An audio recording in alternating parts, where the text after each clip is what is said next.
Welcome to Kenton's videos. Enjoy the video. You start by confirming network and system basics because Play needs internet and correct time to talk to Google. Once done, toggle airplane mode briefly, then reboot the device to clear transient faults.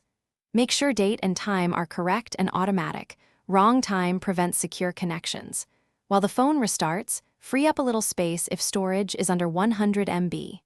After reboot, go directly to Settings so you can force stop the Play Store and inspect app status. This is where the fix begins.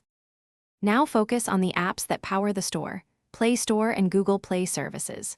Force stop the Play Store, then clear cache first and storage only if problems persist. Clearing storage removes local settings.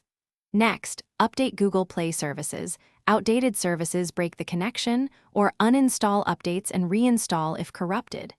Make sure system updates are applied. OS mismatches can block Play.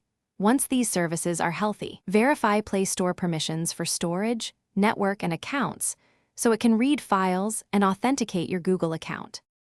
Finish by checking account and deeper fallbacks.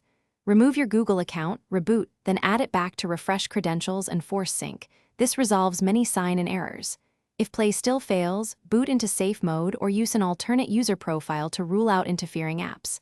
Test access there. If it works, a third-party app caused the issue.